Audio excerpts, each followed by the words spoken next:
लोकसभा चुनाव को लेकर माहौल गर्म हो चुका है और उत्तराखंड की राजधानी देहरादून में आज हम मौजूद हैं आईटीआई के युवाओं के साथ, जहां पर हम युवाओं से जानने की कोशिश करेंगे कि क्या उनकी सरकार से अपेक्षा है और किसकी सरकार सत्ता में आनी चाहिए। जी हाँ, मैं आपसे पूछना चाहूँगा कि सरकार किसकी सत्ता में आनी चाहिए, मोदी जी से आप कितने प्रभावित हैं या नहीं हैं?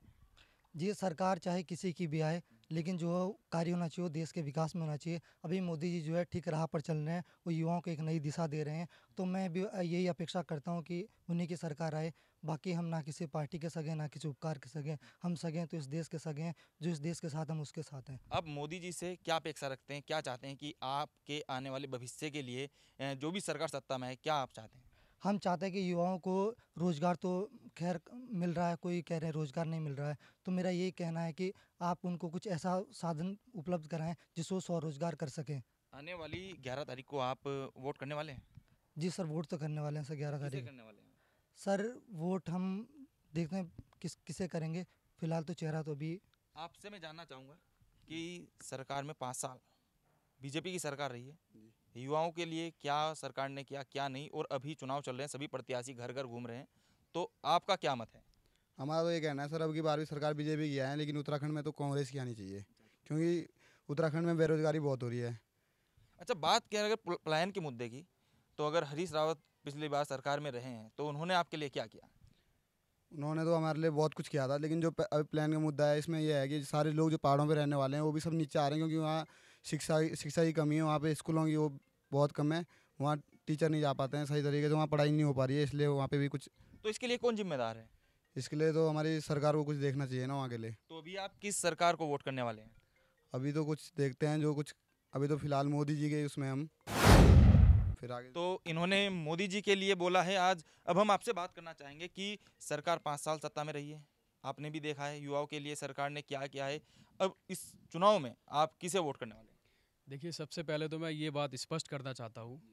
पिछले बार जो चुनाव हुए थे लोकसभा के, उसमें 543 सीटों पर मतदान हुआ था, जिसमें से कि भाजपा पूर्ण प्रचंड बहुमत के साथ 282-83 सीट के साथ अव्वल दर्जे पर रही थी।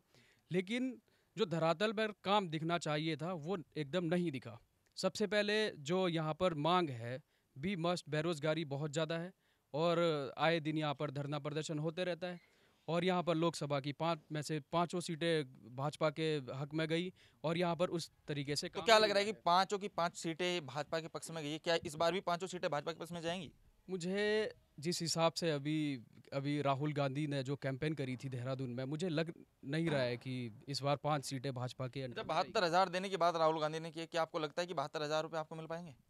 72,000 अभी नरेंद्र मोदी जी ने भी कहा था कि हम 15 लाख रुपए देंगे। नहीं, उन्होंने 15 लाख देने की बात नहीं की थी, उन्होंने कहा था कि इतना धन उन बैंकों में है कि 15-15 लाख हर लोगों के खाते में आ जाए। मुझे लग रहा है कि अगर केंद्र में अगर कांग्रेस की सरकार बनती है तो हो सकता है कि कांग्रेस ये देने का काम करेगी। अच्छा, ये कांग्रेस की बात कर रहे हैं, आपका क्या मत है, आप किसे वोट करने वाले हैं इस बार? मैं विकास के नाम पे वोट देना चाहता हूँ, ना कि कहीं मंदिर का हो रहा, कहीं धर्म के नाम पे हो रही। इस मुद्दे पे आप किसी को वोट नहीं दे सकते। उत्तराखंड के रहने वाले हैं? हाँ जी। क्या नाम है आपका? करण रौतेला। अच्छा, तो उत्तराखंड में प्लान का बहुत बड़ा मुद्दा है। हाँ जी। पिछली इस प्लान के जो दंश है इसे आप झेलते आ रहे हैं, तो इसको लेकर आपका सरकार को लेकर क्या कहना है? सर, एक तो मुख्य प्लान का कारण ये है बेरोजगारी।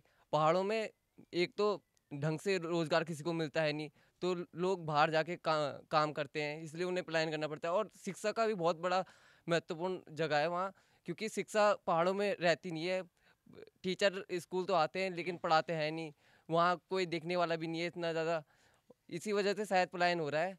और वहाँ विकास भी बहुत कम हुआ है, रोड नहीं है, कुछ नहीं है, तो वहाँ एक हिसाब से विकास भी नहीं हुआ। आप कह रहे हैं कि वहाँ पर विकास नहीं हुआ है। पिछली बार कांग्रेस की सरकार रही है, क्या कांग्रेस के राज में वहाँ पर विकास देखने को मिला है?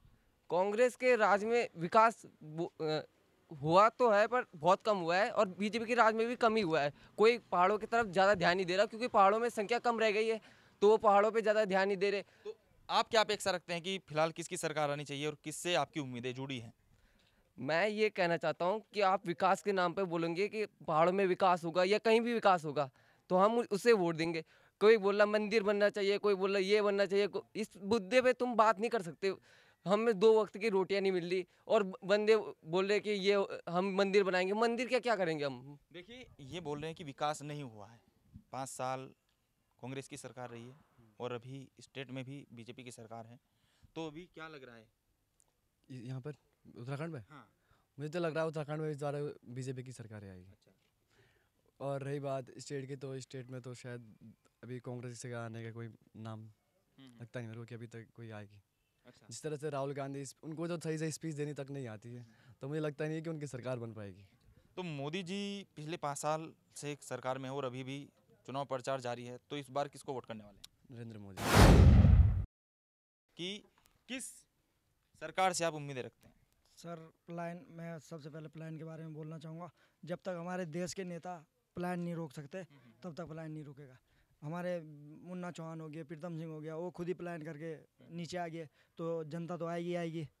जब उन्होंने प्लान नहीं रोका तो हम कैसे रुक जाएंगे? ऊपर ना शिक्षा है, कुछ भी साधन नहीं हमारे लिए ऊपर, तो प्लान तो होगा ही। देखिए, साधन की बात युवा कर रहे हैं कि गरीबी है, पलायन है, बहुत सारे मुद्दे हैं जिनसे ये थक चुके हैं। अभी देखना यह बाकी है। अभी हम आपसे बात करेंगे कि उत्तराखंड में सरकार फिलहाल बीजेपी की है। Yes sir. क्या उम्मीदें आप उनसे रखते हैं? सर बहुत अच्छा विकास किया है और आगे भी करते रहेगी बीजेपी। बहुत अच्छी पार्टी है और मोदी जी से बहुत सारी आशाएं हमें कि वो देश को काफ़ी उन्नति देंगे और काफ़ी आगे ले जा भी चुके हैं। जो 70 साल में नहीं हुआ वो 5 साल में उन्होंने करके दिखाया और अभी करते रहेंगे। आज भारत जो है कि एक विकसित देश से विकास की तरफ जा रहा है और अच्छा विकास कर रहा है। अच्छा, मैं आपसे जानना चाहूँगा कि अभी सर्जिकल स्ट्राइक 3 बार हुई है 5 सालों में। आपको लगता है कि सर्जिकल स्ट्राइक या कुछ इन चुनाव में काम कर पाएगा? सर क्यों नहीं करेगा सर। देखो जो है कि ये एक प्रेशर होता है। कोई भी नेता रहा, कांग्रेस की सरकार रही, उस टाइम भी हमारे जो फौजी लोग थे वो पाकिस्तान में बंदित थे पर उन्हें नहीं बचाया गया। ये बात आज भी आती मीडिया में। और अभी अभिनंदन गए थे हमारे, वो वहाँ एक दिन रहे खाली। ये मोदी का प्रेशर था, ये मोदी की ताकत थी और जो मोदी ने करके दिखाया।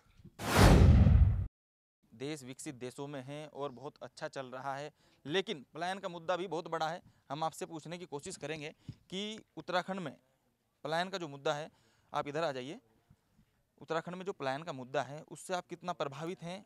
किस तरह से हम रोक सकते हैं? क्या हमारे प्रदेश में होना चाहिए? क्या अच्छे कार्य यहाँ पर होने चाहिए? सर वहाँ तो सबसे पहले जैसे स्कूल नहीं है वहाँ पर, ठीक है, तो स्कूल वगैरह खोलने चाहिए और हॉस्पिटल की वहाँ बहुत बड़ी चिंता है, तो हॉस्पिटल ही बनाने चाहिए। क्योंकि जब वहाँ पे कोई जैसे बीमार होता है तो लाना पड़ता है हमारे यहाँ पर विकास नगर में, तो वहाँ तक आते आते पेशेंट की हालत ख़राब हो जाती है।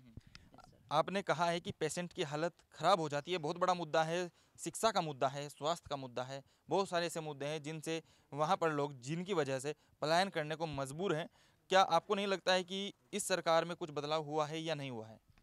सर बदलाव पता नहीं, अभी नहीं लग रहा है। हम आपसे एक बार फिर जानना चाहेंगे, आप थोड़ा इधर आ जाइए। पलायन का मुद्दा है, अभी इन्होंने कहा कि स्वास्थ्य का मुद्दा बहुत बड़ा है, तो स्वास्थ्य के मुद्दे को लेकर अगर हम बात करें तो इस पर आपका क्या? जी देखो, इस बार तो बहुत सारे अब हॉस्पिटल भी बनने लगे हैं पहाड़ों पे, ऐसी बात नहीं है कि नहीं बन रहे। लेकिन जो बात की जाए वहाँ पे डॉक्टर्स, तो वो डॉक्टर्स जो है वहाँ रहते नहीं है, जिस वजह से हर किसी भी कोई अगर बीमार पड़ तो आपके जाता है। कहने का मतलब कि डॉक्टर्स वहाँ पर नहीं रहते हैं, जिससे सरकार की है जिम्मेदारी और सिस्टम थोड़ा सा लड़ खड़ाया हुआ है। अच्छा जी, तो मतलब वहाँ पे डॉक्टर होने चाहिए हर गांव में। मतलब हॉस्पिटल बन रहे हैं गांव के आसपास ना। क्या क्या शिकायतें हैं आपकी? शिकायतें तो ये है, सबसे पहले वहाँ पे डॉक्टर भी होने चाहिए। और जो शिक्षा के बारे में बताया जाए तो हर टीचर ये प्लान से होते हुए पहाड़ों तक जाता है, सुबह जाता है और शाम को पहुँचता है। अच्छा, आपने कहा है कि स्वास्थ्य का मुद्दा है, डॉक्टर्स नहीं मिल पाते हैं और वहाँ पर टीचर्स भी नहीं मिल पाते हैं। आपने कहा है कि देश विकसित स्थिति में है और देश आगे चल रहा है।